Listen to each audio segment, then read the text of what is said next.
Okay, so in this section, we're going to continue where we left off. We're going to look at some of the other selection tools a little bit more in depth, and we're going to look at how to bring assets from one image into another image in Photoshop. Okay, so step one, we are going to open the other file we're going to use. In this case, it is the Humpty Dumpty image. Obviously, if you haven't downloaded this, you should do that if you're in the class. If you're not, you can use any image you want. But there's a reason why I chose this image with kind of a dull background and a vibrant foreground figure. And that's because of some of the selection tools we're going to work with. Okay, so I'm going to go ahead and hit open. And so you'll see that, right, Humpty Dumpty has now come up. He has not fallen and broken into 1,000 pieces yet. He's still a whole Dumpty. But I want you to take a look at the top of the window here. You'll see that we actually have multiple files open at the same time, and I can click back and forth between these to bring one into focus. But we're going to focus on Humpty Dumpty. So what we're going to use this time, and we tried to use it in the last little section of the tutorial, but it failed pretty miserably, and that's the object selection tool. The object selection tool is really useful for when there's an object with like defined edges that stands out at least moderately from the background that it's on. And you'll notice this artwork, right, has a hard black edge around all of it. And so the object selection mode should do a pretty decent job of grabbing this. So we're going to go over to the toolbar, and instead of this quick selection, we're going to go to object selection. And if I just hover over this, right, you can kind of see it's not doing a great job. It thinks that this is what I want to select is this whole area, but that's not actually the case. So I'm just going to click and drag, and it says for some reason I'm using the rectangular marquee, but let's just see if I click and drag like that, you can see that it has effectively, and this pink layer drives me totally insane. If you move off your artwork, the pink goes away. And if I choose a different tool, then the pink will stay away. And there might be a mode up here that gets rid of that. I'm going to say never show overlay because that drives me insane. Okay, so no overlay. I've gotten rid of it. And now if I go ahead and zoom in, you're going to see that there's areas where it didn't do the best job. And this is where having some manual skills and learning how to use the other tools is really effective. There's a couple different tools I could use to fix this. Most likely the quickest option is, surprisingly enough, the quick selection tool. So I'm going to go to quick selection. It's automatically set to add to the current selection. Sample all layers, there's only one. And so now I can come down here, and if I just click and drag right on the areas where it didn't select the border that I wanted, right, I can come in here and do that selection a bit more effectively. Now I'm actually kind of happy it left some of that overprinting off there, but I might grab some of that shin. And I'm just going to come down and take a look. All of that looks good enough. So you can see that, you know, the algorithm does a pretty good job, but it's not perfect. So we just have to come in here and use our image detection and object detection system that we have developed over years of living, and make use of that. Now I'm going to I could eliminate that tiny little bit of blue there, but I don't think it's really going to matter because it's like a handful of pixels. If I was only focused on one part of his body, I might do that, but because he's going to be, you know, in the midst of this entire larger composition, I'm not too worried about it. Okay, so that edge looks good. It all looks good here. There's a little hiccup right there. Gonna clean that up. Now, once I've done these major cleanups, I could do some of this. There is a brush tool I can use in when I go to the select and mask. And so let's go ahead and click on that, select a mask. And, you know, if I wanted to, let's say there's an area, let's see here. Like, let's say that this was accidentally selected over here, right? You can see that that actually made a big change. Hold on, I'm going to undo that real quick. You'll notice, so something we didn't talk about earlier when we went into this mode is that there are some tools over here. There is the quick selection tool is accessible within here, and it functions the same way. There's also the refine edge tool, which kind of cleans things up a little bit and allows you to smooth them or refine them in some way, shape, or form. There's the brush tool, which basically allows you to add or subtract areas using like a paintbrush style tool to do that.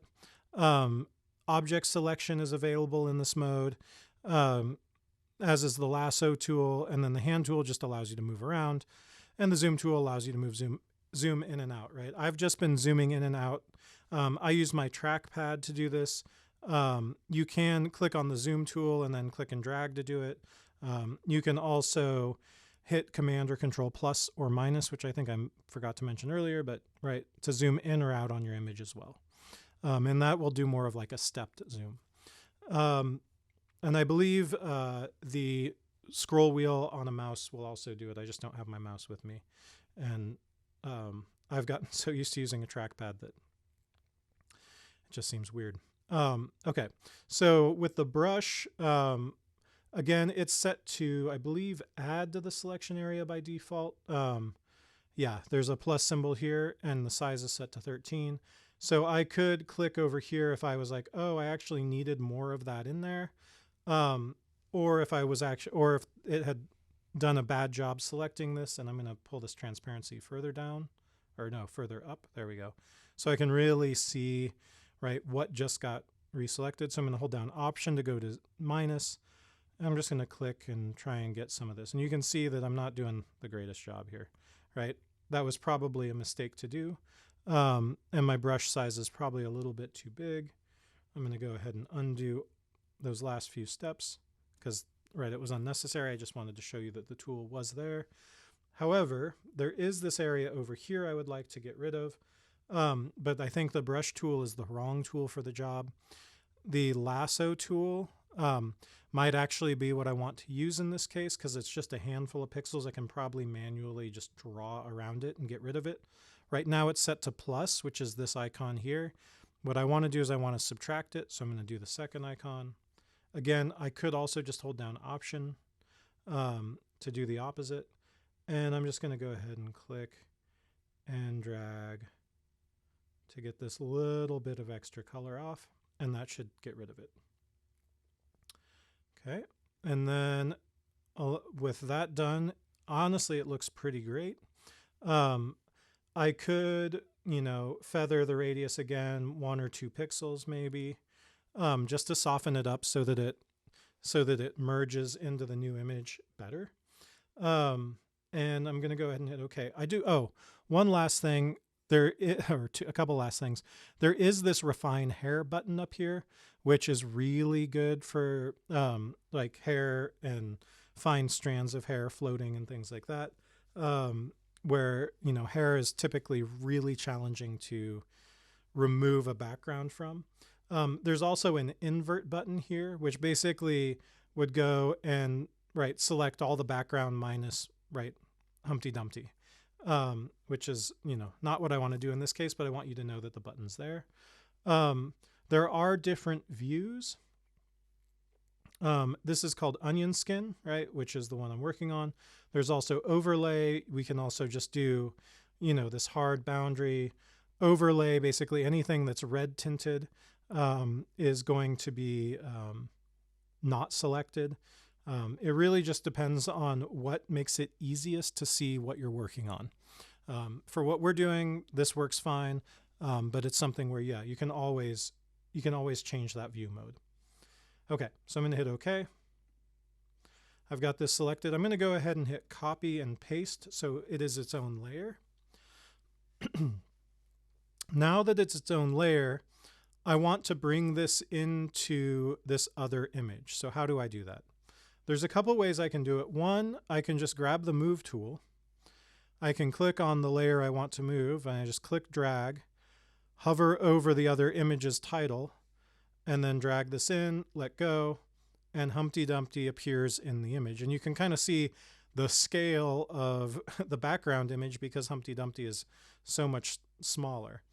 So now what we need to do is we need to take Humpty and let's have him in the scene. Let's say that he is a horrible monster coming out of this river, and so he is going to be, laying, he's laying waste to this entire city.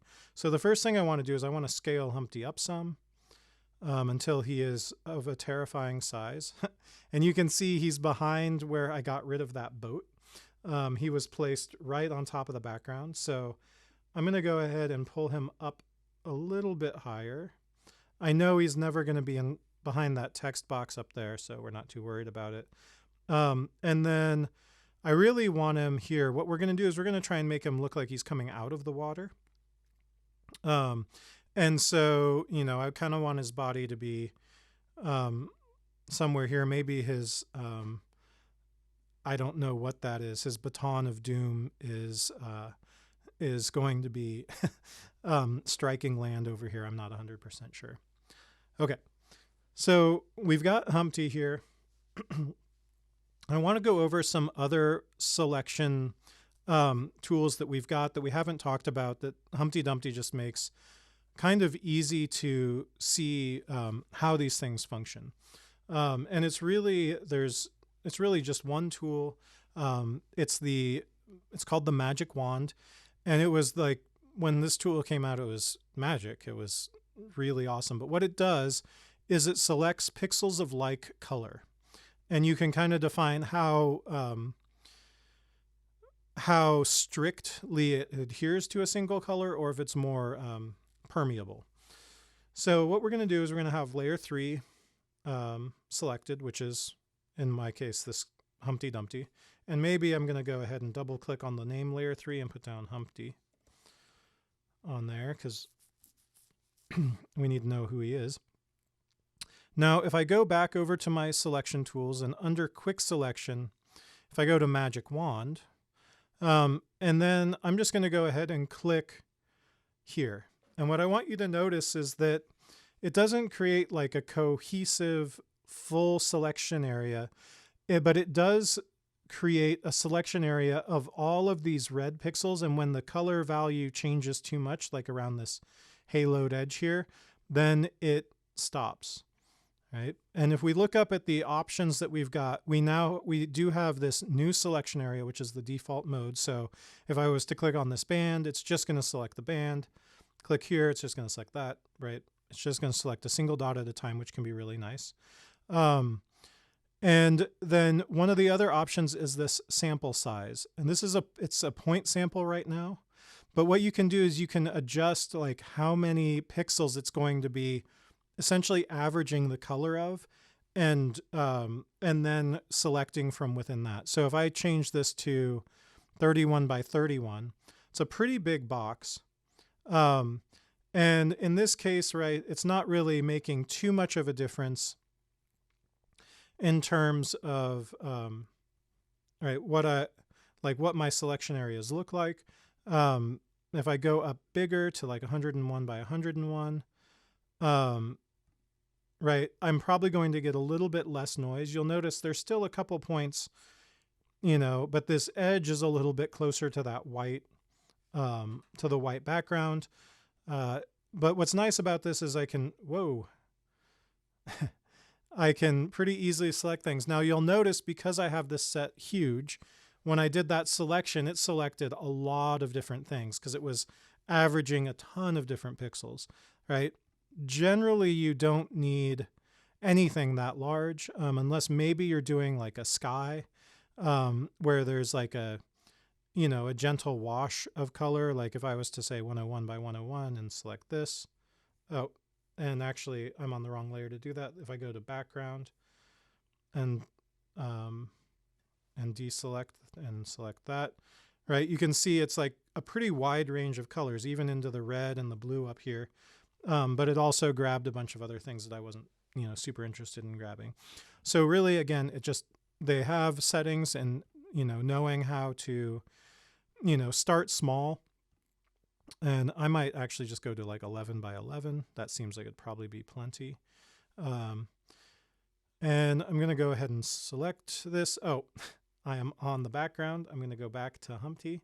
And what we're going to try and do, also, once you get a selection like this, if you're like, oops, I made a mistake, just hit Command or Control D. That will deselect everything. So now I can go and I can select this.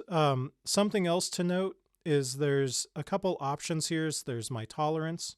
If I increase the tolerance to, like, I don't know, let's just do 60, and was to deselect this, I'm going to zoom in a little bit and select this again.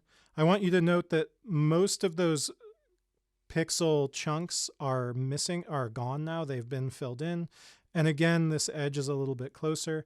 If I increase this to 100 and select maybe a different one, right, you can, and then come back to this original, it's going to be even better, right? And I'm pretty sure, I can't remember how high this tolerance goes. Is it 255? Yeah, 255 is the highest tolerance. And that's basically selecting the entire layer, right? So, but 100, a tolerance of 100 for this, oops, hold on. A tolerance of 100 seems to actually select the entire dot all the way out to the edge, and there's just a little tiny touch of red there. If you remember when I was talking about JPEGs earlier and compression artifacts, you can see those compression artifacts here in some of this image, and that's because, right, this was taken from a PDF and then I turned it into a TIFF. So it did have JPEG images or some compressed image as the original format. So now that I've got this selected, there's different things I can do with this. I could go through and copy this and paste it, right? So it's just right where it is. I could add more dots, or I could recolor this. I could undo that, and I could come over here and grab my, under the gradient, there's a paint bucket tool, which basically floods an area with color. If I was to set this to, I don't know, foreground color, and change this blend mode to multiply or something like that, right? I could change the color of these dots. Obviously, it's like blending with the underlying red. I could also use an adjustment layer to tweak the, right, to change the hue of this using the hue saturation one. Why don't we go ahead and do that real quick? And maybe let's select multiple dots. So to select multiple dots, I can continue down here and I can just hold down Shift and select each, and just, I'm continuing to hold Shift. I'm just going to select all the dots. And why not? Let's just do these other red elements, right? The hat, the ring. I'm not going to worry about his face or his shoe. And with all of these selected, what I need to do is I need to copy them. I need to paste them. So they're all one layer now. If I was to turn Humpty off, right, we've got that left over. And then what I need to do is I need to click on hue and saturation. And I want to make sure that it comes in above layer 3.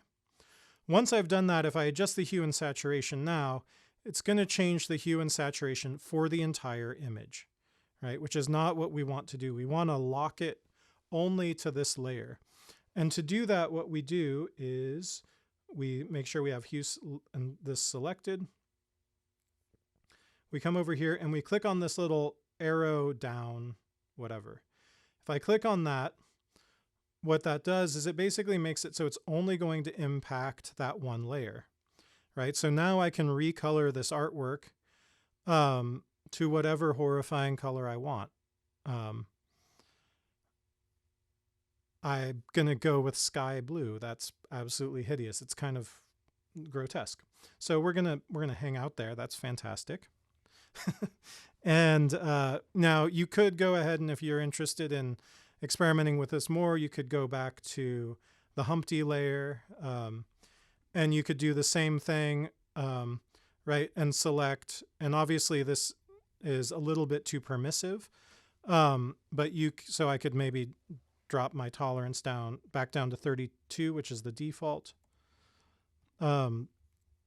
And see, right, that's a much better selection of the leg, but I could select all the orange parts, copy and paste those to a new layer, and do the same step with the hue saturation to adjust the color there. And you'll note that I did miss this one. I'm not going to worry about that, because this is just a demo. Obviously, I would go back and undo some steps and fix that if I needed to. Okay, so now we've got Humpty. But we need to do a little bit more color correction on Humpty as well, right? He's a little bit too bright for the rest of this image. And so the question is, do we want to change some of the color for this image to make it match Humpty, or do we want Humpty to match the more dull color palette of the image? I think it might be easiest to tone Humpty down. And so what we're going to do is we're going to, I'm trying to think of the simplest way to do this without introducing too much. Let's go ahead and we're going to merge these layers and make Humpty permanently like this. And so one thing to note is when you're merging layers, or when we're going to do this step, is that it basically makes these things permanent. Right now, these are what are called non-destructive edits, in that I can go back into hue saturation, tweak it some more. I can, go to layer 3 and change something, or change the original Humpty. Something that I like to do in order to not lose work or be like, ooh, I made a terrible mistake, I need a good step to go back to. Sometimes what I'll do is I will take, say, the base image of Humpty. If I right click on this and I go to duplicate layer and just say Humpty copy, sure.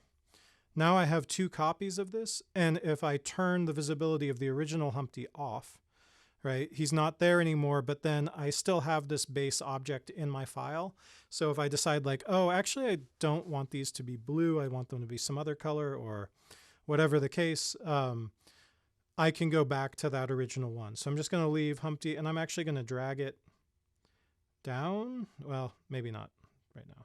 It doesn't want to go down for some reason. Okay. So now I've got these three layers. So if I go hold down Shift and click on Humpty copy and all the way up to hue saturation, so they're all in gray, and I right click and I go to, where is it? Merge layers. What that does is now it's labeled hue saturation because that was the top layer, but it's all one layer. So this makes my life a little easier. So I'm just going to go ahead and call this Humpty again. I'm going to Humpty blue is what he is. Okay. So I've got this blue Humpty. So let's go ahead and I'm going to start to mute the color of Humpty to match the background of the image. And I'm just kind of doing this by eye. I'm not going to be doing this in a very technical way for this, but I'm going to select this. I'm going to go to adjustments, and we are going to go ahead and try and use just hue saturation, because I think if we desaturate the image, we don't really need to adjust the hue much. But if we use this one more time, it's a really easy adjustment layer to use. If I pull my saturation down some on Humpty, and actually before I do that, let's link this, right? And click that so that it links to the Humpty layer. And if I pull this down, right, I can start to get this to a point where Humpty is starting to look more tonally accurate, right? Like this tan and some of these tans work really well together. I might actually, if I drop the lightness some, that might help as well. So Humpty looks pretty similar to the background. And then one other thing I might do, and this might not work at all, is change the blend mode of this layer. And we'll talk about this later in other tutorials. But the blend mode basically says how should it mix with layers below it. If I change this to multiply, whoa, that's kind of creepy. I'm going to keep it at multiply. And now what I may do is I may go ahead and boost my saturation back just a little bit. Maybe pull my lightness up some, or maybe down some is going to make him too dark. If I drop the opacity of the layer a touch, maybe that'll help too. Let's just see what we get here. Drop that opacity. Drop this down. And what dropping the opacity does in this mode is it's going to mean that any of this wood grain or other effects that are here will pop through just a little bit. So if I was to pull his opacity down more, I'm on the wrong thing, aren't I? Yes. Let's change this back to normal because I was on hue saturation. Let's take Humpty, and I was going to have Humpty be multiply. Now you can see that's not really going to work out for me, right? Because he's going to sort of disappear into that background too much. And that's just really weird, right? None of these blend modes is really going to work. Maybe hard light, but you can, we can still see through him. But he really does get that texture on there. So that might be something like if I was spending more time on this image that I might be interested in pursuing. Right. So you can kind of see like all of these different blend modes do sometimes very strange things. With how this looks, it's kind of great that it previews it. But I think that we're going to leave this set to normal and maybe just drop the opacity that way a little bit, but just a touch. Maybe not even there. Maybe I was right. Maybe working with the hue saturation and tweaking this to be multiply, or maybe we can just go through and find one that works nicely. Darker color's pretty nice. Let's see. Oof, that is ugly. Yeah, I don't think any of these are really gonna do it for us. Multiply was kind of the best option there. It's a little bit too dark. Again, I think if I drop the opacity down on this just a touch, we can get it. And then it still looks like I probably need to desaturate Humpty a little bit more. And maybe boost this up just a touch.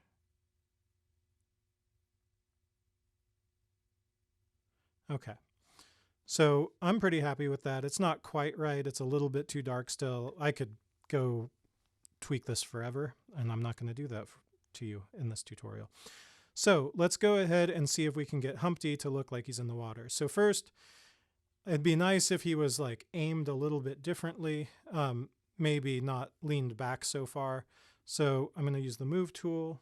I'm going to grab Humpty Blue, and I'm just going to rotate him a few degrees. Maybe so he looks like, like this. Maybe he gets lifted up just a touch more. Once I've done this, what I need to do is I need to take my background layer and I need to copy it so I can actually create another layer here to lay on top of him. And so what I'm going to do is I'm going to go ahead and go to my background. I'm going to right click. I'm going to say duplicate layer, and sure, background copy 3.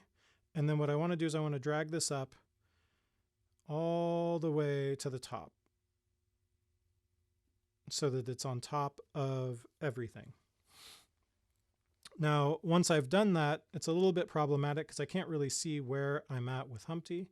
So I'm going to go down below him temporarily, because now I can see like, where do I want this water line to be? Okay. And so what we're going to do is we're going to grab the lasso tool, because it's sort of a freehand tool. And I'm just going to click off in space here on the side. I'm going to drag, and I'm going to kind of make like a little bit of a wave shape. And you'll see that this isn't exactly where I probably want Humpty to be in the end.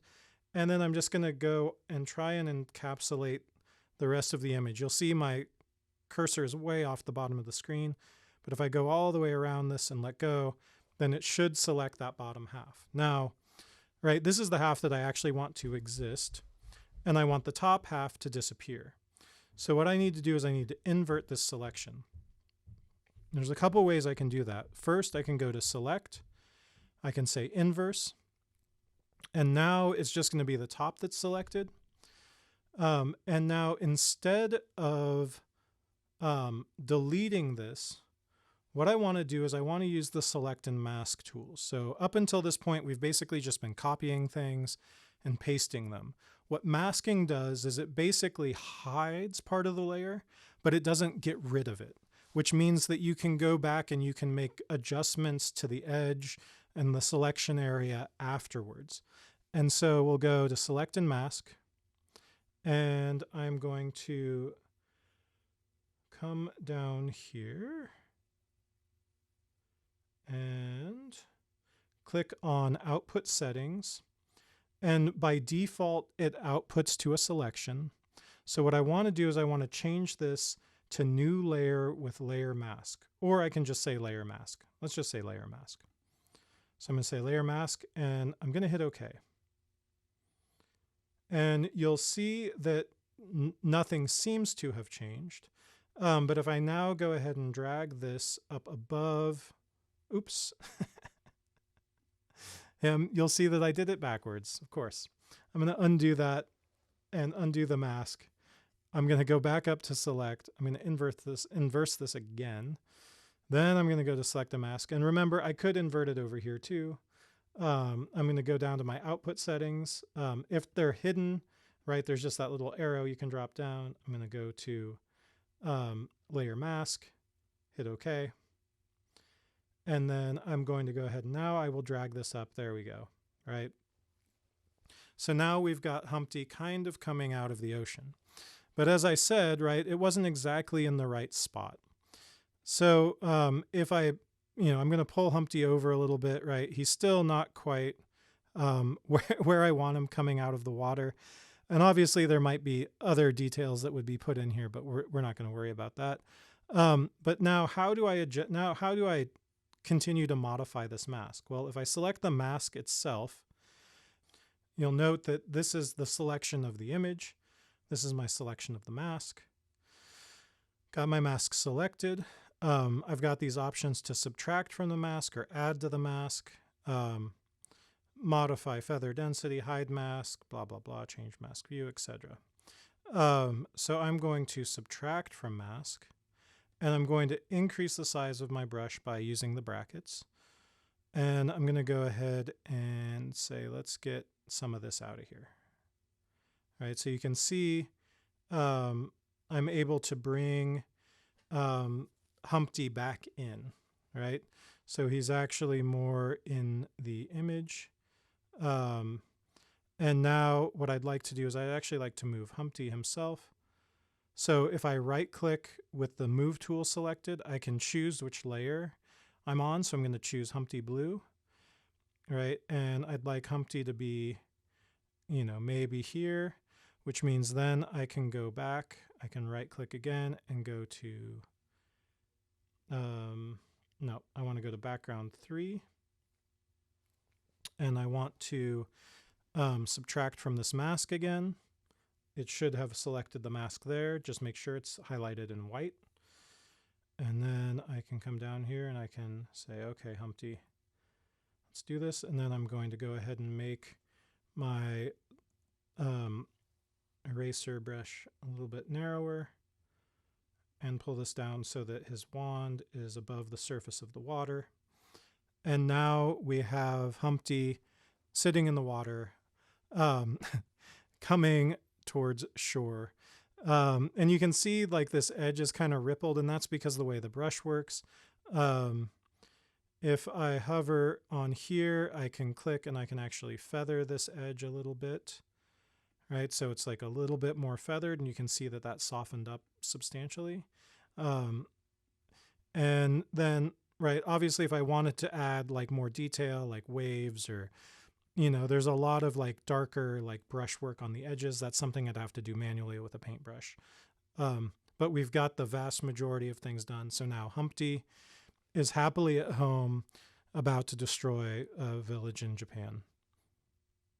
And that's the end of this tutorial.